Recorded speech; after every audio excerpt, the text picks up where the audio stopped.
शिव महापुराण एक बात कहती है, ऊपर का श्रृंगार आप किसी के लिए भी करो, मना नहीं है, पर इस भीतर के श्रृंगार को तो केवल आप देवाधिदेव महादेव के लिए करिए। ये ऊपर का श्रृंगार आप किसी के लिए भी करो, क्योंकि मेरे देवाधिदेव महादेव को ऊपर के श्रृंगार से कोई मतलब नहीं होता।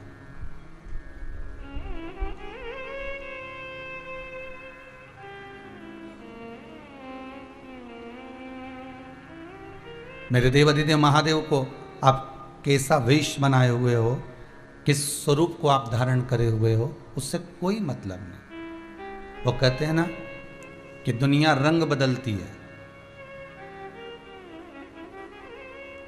और शिव वक्त बदलता है।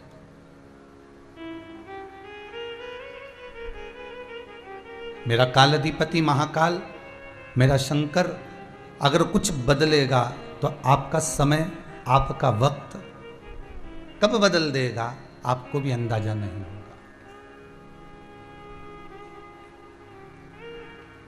आज एक बालक अभी कोई सागर से आया हुआ है, वो मिला। वो बालक जब हम निकल कर आ रहे थे कथा के लिए तो कह रहा था, मेरे को 8-10 साल से स्लिप डिस्क की प्रॉब्लम थी। शायद बैठा भी होगा कहीं कथा में, अगर होगा तो मालूम पड़ेगा।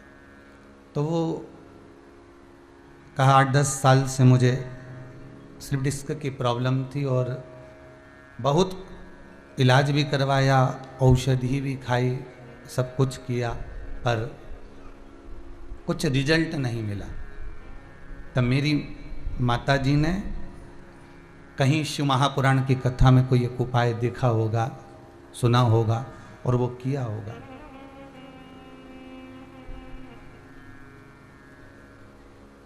और जब वो उपाय किया तो अब बाबा की ऐसी कृपा हुई कि मैं स्वस्थ हो गया, इसलिए प्रणाम करने के लिए इस भूमि पर कुबेरेश्वर धाम में आया हूँ।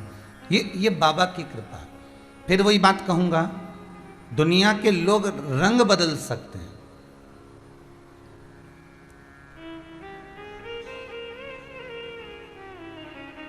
पर मेरा देवाधिदेव महादेव कभी रंग नहीं बदला। उसने बदला तो केवल वक्त बदला। अगर आप भगवान विष्णु का श्रृंगार करोगे, आपके घर में मूर्ति होगी ना, है किसी किसी के यहाँ नारायण की मूर्ति, किसी के यहाँ लड्डू गोपाल की मूर्ति होगी, किसी के यहाँ ठाकुर जी की मूर्ति होगी, किसी के यहाँ राघव जी की मूर्ति होगी, किसी के यहाँ देवी जी की मूर्ति होगी, किसी के यहाँ गणेश जी की मूर्ति होगी। आपके यहाँ जितनी मूर्तियाँ हैं, आप खुद अपने हृदय पर हाथ रखकर बोलो कि जितनी मूर्तियां आपके यहाँ पर विराजमान हैं, आप उन मूर्तियों को अलग अलग कपड़े पहनाते हो। बोलो, पहनाते कि नहीं पहनाते? आप उनको वस्त्र भी अलग अलग पहनाते हो, आप उनका श्रृंगार भी अलग अलग करते हो। अभी हमारे कल्लू जी के पास में बोड़े परिवार के 2 ठाकुर जी विराज रहे, राघव जी, माधव जी। अर्थात आप उनका श्रृंगार कर रहे हो, आप उनको वस्त्र भी पहना रहे हो, आप उनको आभूषण भी पहना रहे हो, आप उनका बड़ा सुंदर साज भी सजा रहे हो। अर्थात भगवान विष्णु का मूर्ति का, देवी जी की मूर्ति का, भगवान की मूर्ति का आप श्रृंगार कर सकते। देवी जी, गणेश जी, लक्ष्मी जी, नारायण, ब्रह्मा आदि, ठाकुर जी, बिहारी जी, राधा जी, कन्हैया जी, लड्डू गोपाल, सबकी मूर्त का अपन श्रृंगार करते हैं। कपड़े भी चेंज कर देते हैं, अलग अलग कलर के वस्त्र भी पहना देते हैं। पर कभी आपके घर में जो शिवलिंग विराज रहा है, आपके घर में जो शंकर जी की पिंडी शिवलिंग विराज रहा है, स्वरूप विराज रहा है शंकर जी का, तो कभी आपने उनके कपड़े चेंज करे क्या? नहीं, क्योंकि वो एक जैसा है। और कपड़ा भी पहनाओगे तो क्या पहनाओगे, बताओ? वो शिवलिंग के बस एक काम कर सकते हो, एक छेद कर कर वो पिंडी के अंदर, शिवलिंग के अंदर वो कपड़े को ढककर बस नीचे की जलाधारी पर वस्त्र बिछा सकते हो, पहना सकते हो। पर शिवलिंग को कोई वस्त्र पहनाओगे क्या? आपके यहां भी तो शिवलिंग होगा? नहीं।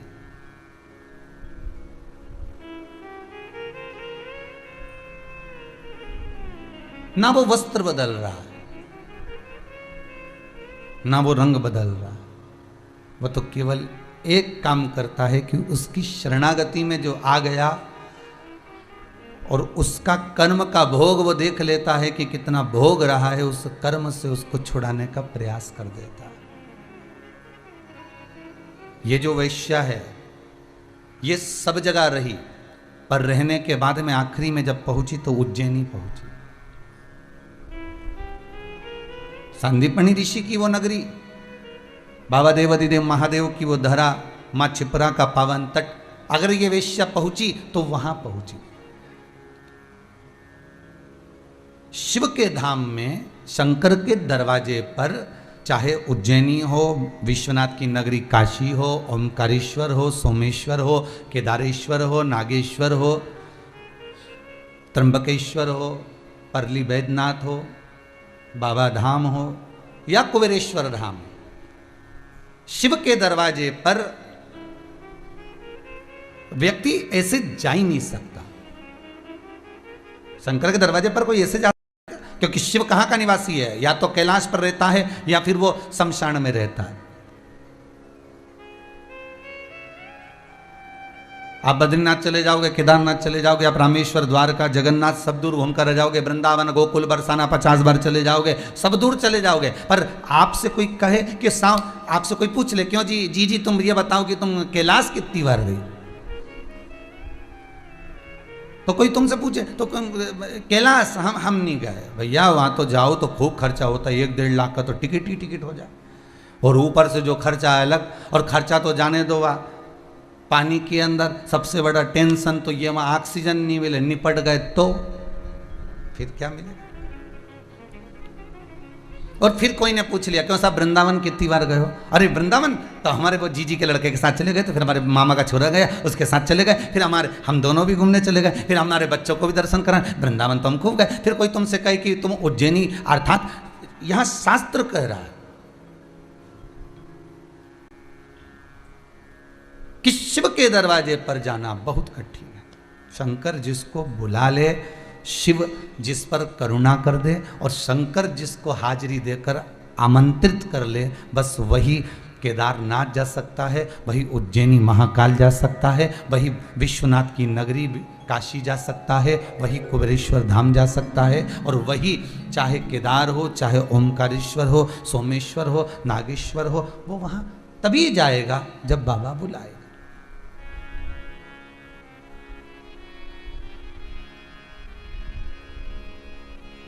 आप में से कितने लोग हैं जो आस्था चैनल पर कथा सुन रहे हैं, मोबाइल पर कथा सुन रहे हैं? आपसे निवेदन करूंगा, आप में से कितने लोग हैं जो सुबह मॉर्निंग वॉक करने शमशान जाते हैं?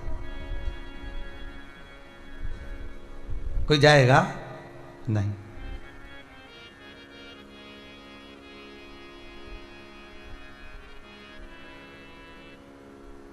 जो सुबह सुबह मॉर्निंग वॉक करने शमशान जा रहे हो, नहीं साहब। अगर आप मॉर्निंग वॉक करने जाएंगे तो हाईवे पर निकल जाएंगे, रोड पर निकल जाएंगे, सोसाइटी में निकल जाएंगे, गलियों में निकल जाएंगे, कॉलोनी में निकल जाएंगे, जहां तुम्हारा मन पड़ेगा, कहीं गार्डन होगा, कहीं अच्छी जगह होगी, वहां निकल। पर शमशान भी तो गार्डन है, सब दूर भीड़ मिलेगी, वहां मिलेगी, वो तो अभी कोरोना में मिली, बस इसके सिवाय कहाँ मिली। और देखा जाए तो कोरोना में तो मेला भरा हुआ था शमशान के अंदर है, सब नंबर लगते देखे थे, पर शमशान में नहीं देखे थे, है? किराने की दुकान पर, दवाई की दुकान पर, है? और साथ में जो सरकारी जो सामान मिलता है ना, ये सोसाइटी आदि का जो चीज़ मिलती हैं जहाँ जहाँ से, वहाँ पर लाइन लगते हुए देखा था, पर शमशान में कभी लाइन लगते हुए नहीं देखा था। पर बाबा के धाम में वहाँ भी लाइन लग गई। कौन जाए? मेरा कैलाश अधिपति, मेरा शंकर, मेरा शंभु, मेरा त्रिकालदर्शी, मेरा शिव जिस स्थान पर बैठा हुआ है, उस स्थान पर दुनिया का कोई व्यक्ति बिना बुलाए जाता ही नहीं है। शंकर भी शमशान में अगर बैठे हुए हैं तो शिव जिसको बुलाएंगे वही शमशान तक पहुंच पाता है। उसी तरह शिव के धाम तक वही पहुंच पाता है जिसको शंकर ने आमंत्रित करा।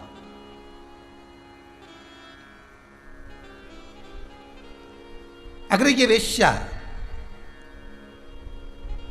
संपूर्ण दुनिया छोड़कर उज्जैनी पहुंची है, महाकाल की नगरी में पहुंची है, तो समझ लो इसको शंकर ने कुछ करुणा करने के लिए बुलाया है, शिव ने इसको कृपा करने के लिए बुलाया है।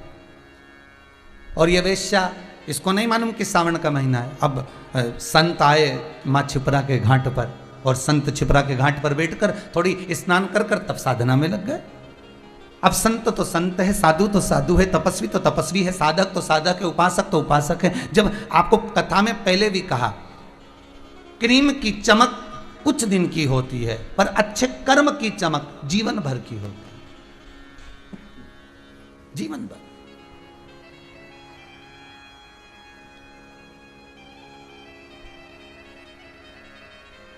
संत, ब्राह्मण, गुरुजन, साधुजन, तपस्वी जन और घर के जितने भगत, चाहे मेरी ये आस्था चैनल पर कथा सुनने वाली बुजुर्ग माताएं हों, चाहे ये बहुएं हों, चाहे ये बेटे हों, चाहे पिता हों, चाहे उनके बच्चे हों, जो भगवान की भक्ति में लगे हुए हैं, जो भगवान के भजन में लगे हुए हैं, जो भगवत चर्चा में लगे हुए हैं, जो भगवत स्मरण में लगे हुए हैं, दो व्यक्ति को देखना। एक जो कभी भगवान का भजन नहीं करता, जो कभी मंदिर नहीं जाता, जो कभी देव स्थान नहीं जाता, जो कभी तीर्थ नहीं जाता, जो कभी स्मरण नहीं करता, एक उसको देखिए, और एक जो भजन में डूबा हुआ है उसको देखिए। दोनों के चेहरे की चमक आपको अलग दिखेगी।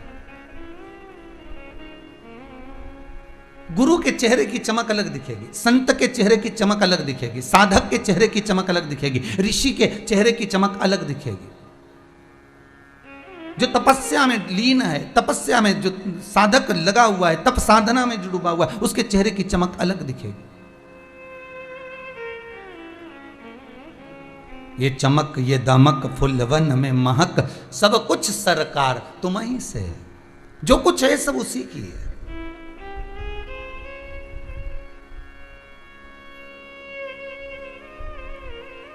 किसी ने सूरज से पूछा, ये सूर्यदेव, आप में जो चमक है कहां से आई है? सूर्य कहता है ये चमक मुझे चंद्र ने दी है। चंद्र से पूछा जाए कि आपके पास में ये चमक कहां से आई, तो कहा जब मुझे शंकर भगवान ने अपने मस्तक पर धारण करा, अपनी जटाओं की शोभा बढ़ाने के लिए मुझे मस्तक पर जब बिछाया, जब मुझे विराजमान करा, जब बिठाया गया, बस उस शंकर की जटा में जो गंगा विराज रही है, उस गंगा की धार की चमक चंद्र कहता है मुझ में आ जाती है, और वो चमक मुझे सूर्य को देना पड़ती है। कभी मुझ में चमक कम होती है तो सूर्य मुझे प्रदान कर देता, सूर्य मुझे दे देता।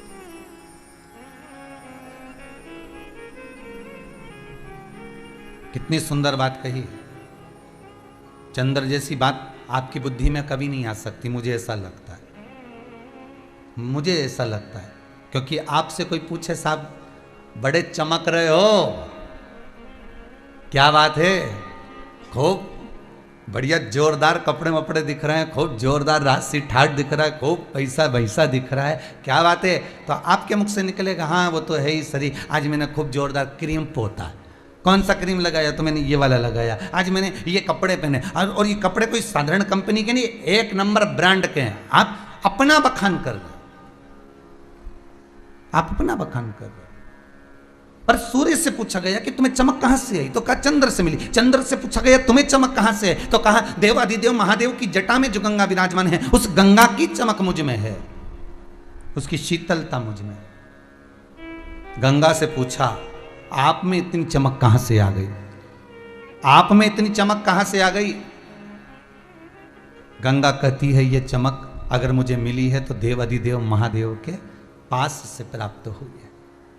देव अधिदेव महादेव से पूछा गया कि आपके पास इतनी चमक कहां से आ गई, तो शंकर भगवान कहते हैं ये सारी चमक जितनी भी है मेरे पास में, जिस नाम को मैं नित्य जपता हूं, मैं जिस नाम का स्मरण करता हूं, उस नाम ने मुझे प्रदान कर दी है। उस चमक वो नाम की है। तो सीधी सीधी बात है कि भगवान भी अगर चमक रहे हैं तो मंत्र के बल पर, नाम के बल पर, स्मरण के बल पर चमक रहे हैं, तो आप क्यों ना चमक सकते हो उस भगवान के नाम के बल पर,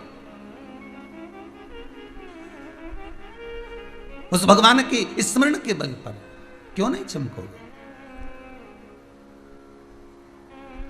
मनुष्य कभी नहीं कहता कि ये चमक जो मुझे मिली है ये भगवान की कथा से मिली है, ये भगवान की कृपा से मिली है। आज अगर मुझे 2 रोटी मिल रही है तो उसकी कृपा से मिल रही है। आज मैं अगर इतना दुख झेलने के बाद भी अगर मैं साध कर खड़ी हूँ, इतनी तकलीफ झेलने के बाद भी अगर परमात्मा, अगर मैं यहाँ खड़ी हूँ, आज अगर इतना दुख झेलने के बाद भी अगर मैं यहाँ पर बैठी हूँ, अगर इतना दुख झेलने के बाद भी अगर मैं आस्था चैनल पर शिव महापुराण की कथा सुन रही हूँ, इतना दुख झेलने के बाद भी अगर मैं कथा का स्मरण कर रही हूँ, तो समझ लेना ये शंकर तुमको चमका रहा है, तुम्हें चमक प्रदान कर रहा है कि ये तुम्हें वहां साध कर बिठा रखे, वहां तक छोड़।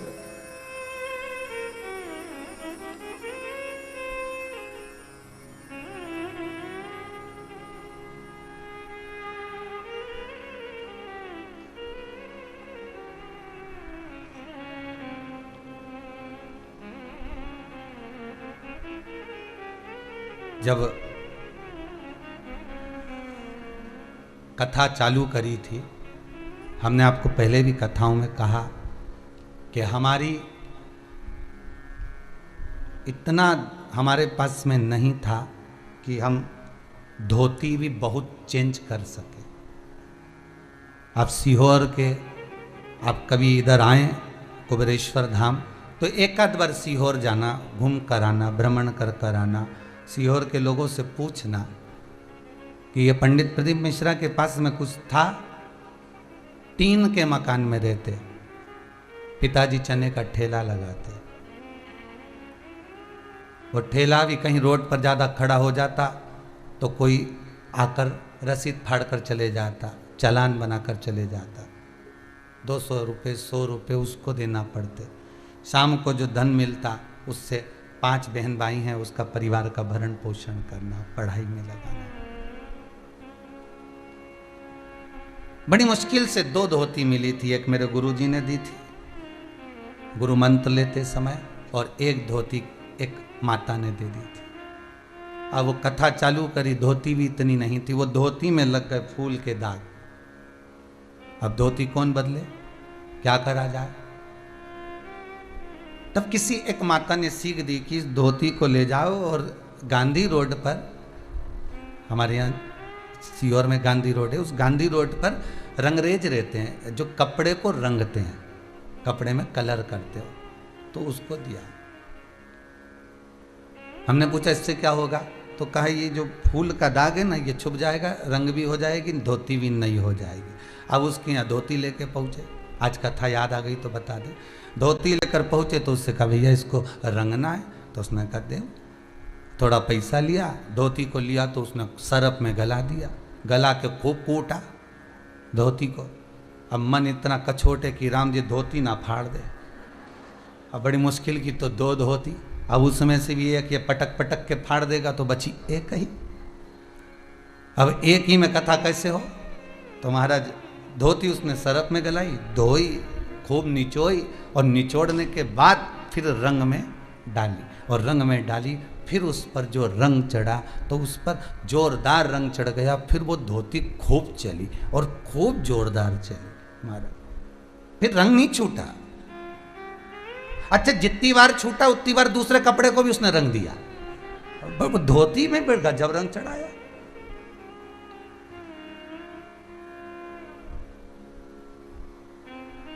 अब जिस कपड़े के साथ वो धोती धो, उस कपड़े में रंग चढ़ा देती थी। आज वो धोती याद आ गई तो ये जीवन भी हमारा ऐसा ही है।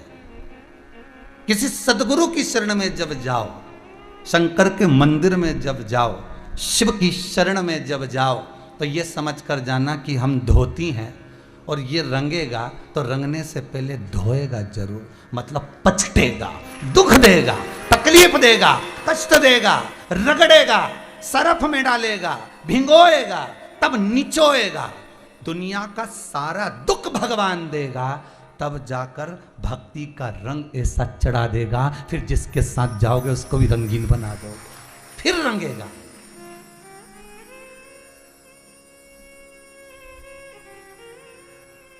गुरु होता ही ऐसा, परमात्मा होता ही ऐसा। और मैं किसी की बात करूं ना करूं, पर मेरा शंभू तो ऐसा ही है। पहले खूब पछटता, वो कहता है पहले दुनिया भर के हाथ पर जोड़िया, तेरे को तेरी जिससे अच्छी पटे पहले उसको पटा के आ जा, इसके बाद मेरे पास आना। जब कहीं से काम नहीं हो, सारी दुनिया में माथा रगड़ के आ जाए, सबके धोख लगाया है, सबके हाथ पैर जोड़िया है कि साहब तकलीफ है ने, तकलीफ है ने, वहाँ जाओ तो इनके माता जी आए, उनके पिताजी आए, उनके बेरू जी आए, उनके काका जी आए, उनकी काकी जी आए, ने जितना के घूमना वाला के पास है सबके पास घूमिया, नारियल फोड़ फोड़ के आ जा, ने चना चिरौंजी भी धोख लगाया।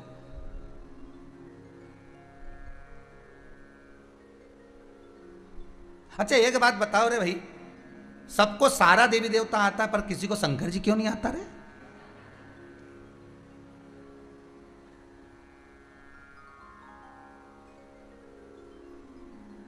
और कहीं का कह दे कि इनके शंकर जी आता है तो तुम कुछ मत करना, एक बोरी धतूरा ले जाके पटक देना, इनके शंकर जी आए ने पंडाल दो, और जो शंकर जी यहीं छात रखे तो भाई तो उसका शंकर जी के शंकर जी इसलिए तो नहीं आए क्योंकि और नहीं तो एक आध बब्बा छोड़िया।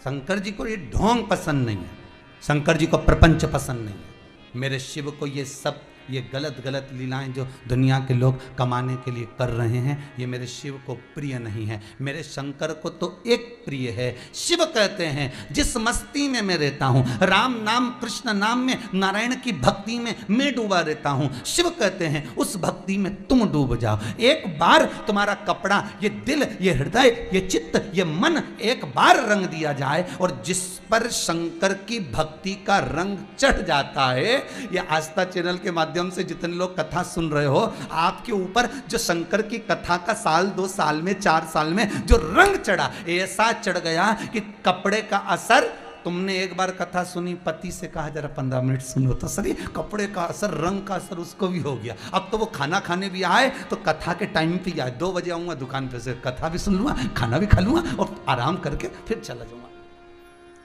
अच्छा नौकर भी होशियार, नौकर के छुट्टी मुझे 2 बजे दो, क्योंकि इसकी पत्नी ने भी इसको रंग चढ़ा दिया, तो वो के मैं भी 2 बजे जाऊंगा।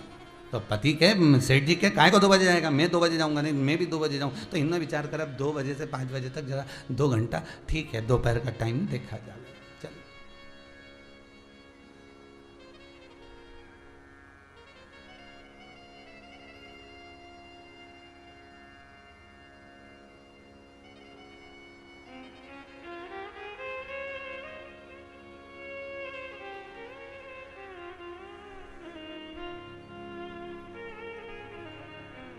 बंगाल के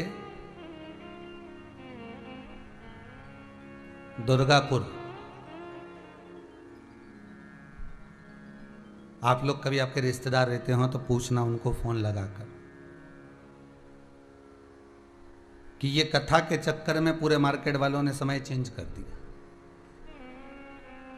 कभी आपको मौका मिले और कोई आपका बंगाल में दुर्गापुर में कोई, आप पता करें ना, बूढ़े जी बोले हमने मालूम करा है, तो कभी पता करिएगा बंगाल के दुर्गापुर, पूरे उस दुर्गापुर क्षेत्र में जहाँ कितनी दुकानें होंगी, लगभग दुकानों का मैं वर्णन नहीं कर सकता, लाखों दुकानें होंगी, उन्हें समय चेंज कर दिया। 2 बजे से 5 बजे तक कथा आती है तो सारी दुकानों की शटर नीचे, 5 बजे के बाद मार्केट चालू, रात को 11-12 बजे तक मार्केट खुलेगा और भीड़ भी अपार। शाम के समय सब फ्री, कथा भी सुन ली, आनंद चित्त वृत्ति में लगा हुआ। इस शिव महापुराण ने केवल एक व्यक्ति को नहीं बदला है, शिव महापुराण ने कई कई लोगों की बस्तियों को बदल दिया है।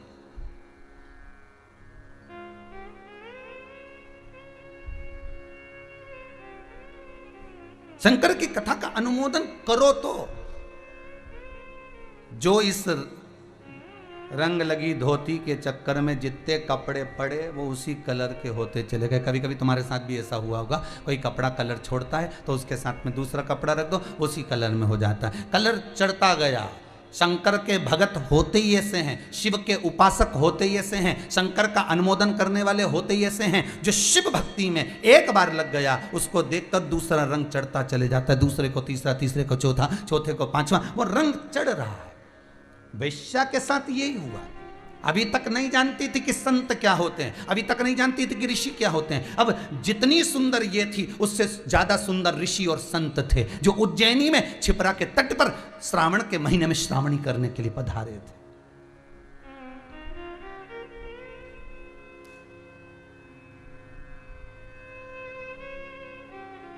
उस उज्जैन नगरी में श्रावण के महीने में संत एक जगह बैठकर तप करते और 12 शिव स्थानों का दर्शन करते। सावन का नियम है, श्रावण महीने का एक नियम है, शायद आपको भी मालूम होगा, अगर नहीं मालूम होगा तो पुराने समय की बात याद रखना।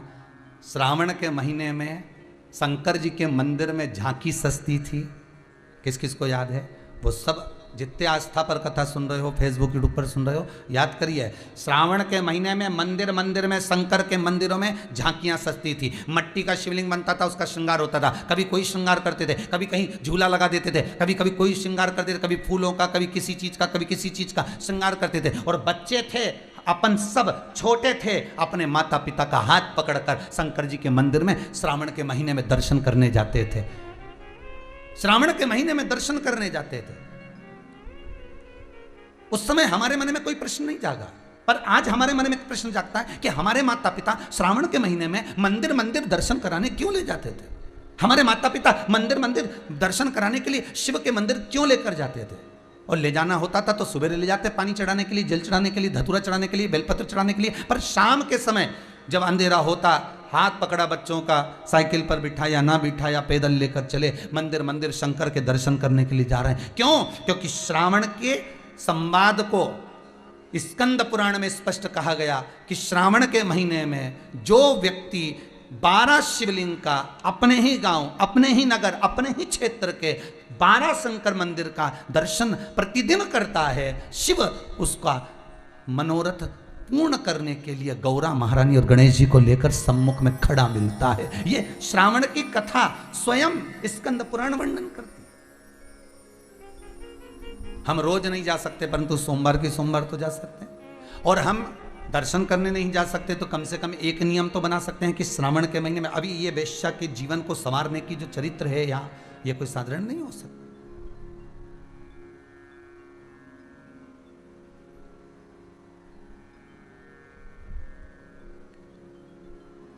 आज वैश्या से ज्यादा सुंदर संत, साधु, तपस्वी, साधक, उपासक, ये बाहर की सुंदर थी, वो भीतर के सुंदर थे। उनकी चित्तवृत्ति भक्तिमय थी, उनके भीतर शिव बसा हुआ था, शंकर। वैश्या ने एक ऋषि को देखा, कितने सुंदर, क्षिप्रा महारानी के जल का तेज पुंज उस ऋषि के चेहरे पर चमक रहा था। ऋषि के चेहरे, तपस्वी के चेहरे पर चमक रहा।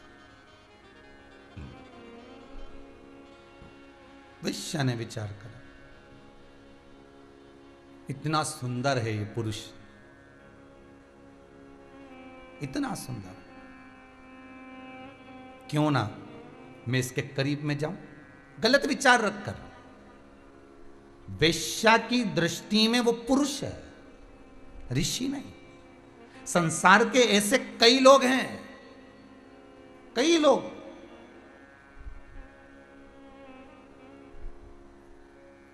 जो 56 भोग, अन्नकूट, भंडारे का भोजन, आश्रम का भोजन, मंदिर देवालय का भोजन जब ग्रहण करने के लिए जाते हैं तो भी उसमें विचार करते हैं, वाह क्या जोरदार पूड़ी बनी है, क्या जोरदार सब्जी बनी है, इसमें थोड़ा सा नमक और डलना था।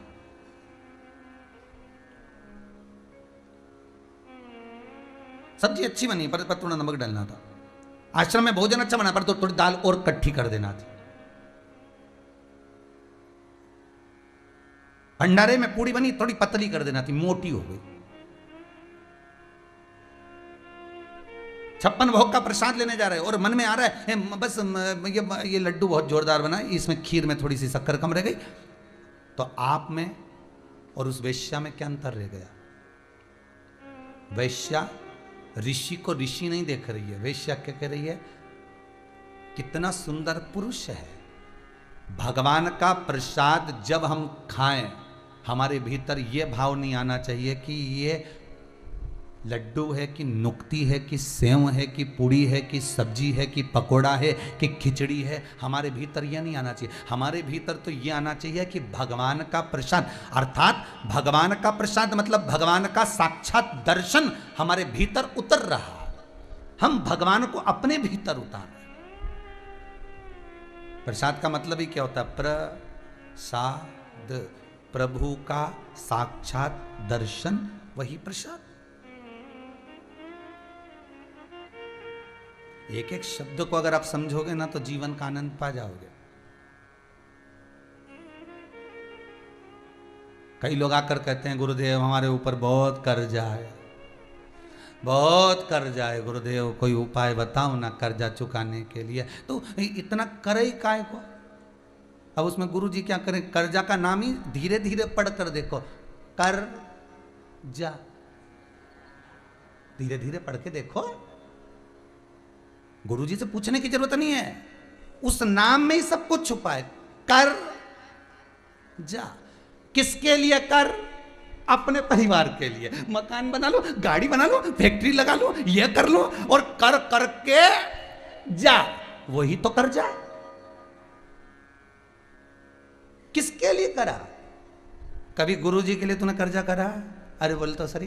कभी किसी मंदिर का निर्माण करने के लिए तूने कर्जा करा? कभी कहीं तीर्थ व्रत का आनंद करने के लिए ब्राह्मण भोज, साधु भोज, संत भोज, सन्यासी भोज, तपस्वी भोज, साधक भोज के लिए कर्जा करा? नहीं। कर किसके लिए करा? पत्नी के लिए। किसके लिए करा? बच्चों के लिए। मैं फैक्ट्री लगाऊं, मैं दुकान लगाऊं, मैं ये करूं, मैं थोड़ा लोन लेके मकान बना लूं। किसके लिए बना रहा? गुरु जी के लिए। किसके? कर, फिर जा, उसी का नाम। अरे बोलो रे, जितने आस्था पे सुन रहे हो बोलो, उसी का नाम कर जा। कर करके कितई कर जाना, कितई।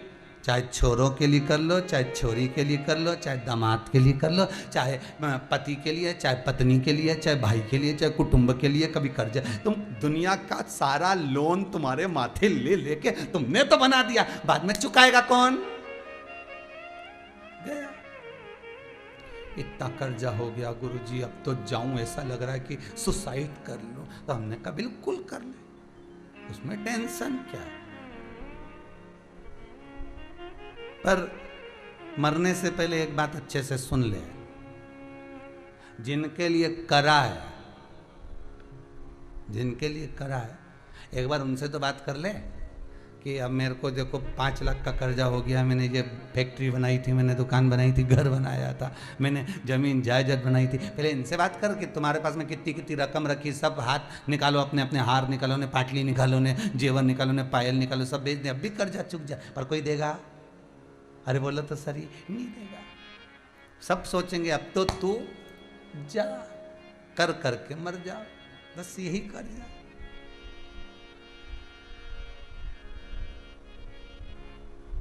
शिव कहते हैं कर्जा हो भी गया तो चिंता नहीं करना, शमी का पत्ता शहद में डुबो, श्रावण के महीने की 10वीं तिथि। कौन सी? श्रावण के महीने की 10वीं तिथि, एकादशी के एक दिन पहले, श्रावण महीने की 10वीं तिथि को शमी के पत्ते को, चाहे 21 हो, 11 हो, 51 हो, उसको शहद में डुबोकर शंकर भगवान के शिवलिंग पर उसको श्रृंगार करो। केवल चढ़ाना नहीं है, जब शहद में डूब जाएगा तो वो चिपक जाएगा। शिव का श्रृंगार करो। क्या होगा इससे? तो लिंग पुराण कहती है, नर्मदा पुराण कहती है, शंकर का जब हम शमी के पत्ते को शहद में डुबोकर श्रृंगार करते हैं, शंकर कहते हैं इसने मेरा श्रावण महीने में श्रृंगार करा है, तो क्यों ना मैं भी इसका धन का श्रृंगार कर कर इसको कर से मुक्त कर दूं, तब कर्जा चुकता, तब कर्जे से मुक्ति होती है। ये केवल श्रावण के महीने में किया जाता है, इसके सिवा कहीं कोई महीने में नहीं कर सकते आप इसको। और नहीं तो बाद में कहोगे कि हमको हर महीने तो उस महीने में कर ले। केवल श्रावण की 10वीं, चाहे उजाले की कर लो, चाहे अंधेरी की कर लो, एक ही बार करना है। 2 10वीं पे भी नहीं करना है। श्रावण महीने की 1 10वीं पर अगर आपने इस 10वीं पे कर लिया तो अगली पे मत करना, अगली पे करा तो इसमें नहीं करा तो कोई बात नहीं, एक पर करना है बस, 1 10वीं। कितना भी कर जाओ, कितना भी लोन चढ़ा हुआ है, भगवान अब उसके भरोसे पर छोड़ दो कि हमने कुबेर भंडारी के भरोसे पर छोड़ दिया, हमने कुबेरेश्वर महादेव के भरोसे पर छोड़ दिया, हमने तो शिव को दे दिया। पर विश्वास रखकर, भरोसा रखकर, यहाँ ये पूरे आप कुबेरेश्वर धाम में कभी भी आओगे ना तो यहाँ कोई बाबा जोगी घूमता नहीं मिलेगा। यहाँ तो हम भी नहीं मिले तुमसे, टाइम ही नहीं इतना कि तुमसे मिले। राम नाम जपें कि तुमसे मिले, भगवान का भजन करें कि तुमसे मिलते फिरे। और कई लोग तो अंदर पत्र भी भेजते हैं, श्रीमान जी आए हैं जरा 5 मिनट मिल लो। हमने कहा कुबेरेश्वर जी से मिला दो। हमारे पास आए हैं क्या? मिलने तो कुबेर भंडारी से आए। हमसे मिलने आओ तो बात दूसरी, कुबेरेश्वर महादेव से मिलने आयो। अपना दुख, अपनी तकलीफ, अपना कष्ट, अपना रोग, अपनी बीमारी, अपनी बात हमसे मत कहो। इस भूमि पर खड़े होकर जो बोलोगे वो उससे कहो। हमारे दुख तो वो काटता है, तो हम किसी के दुख काट सकते हैं क्या? नहीं, दुख वो काटेगा, तकलीफ वो मिटाएगा, कष्ट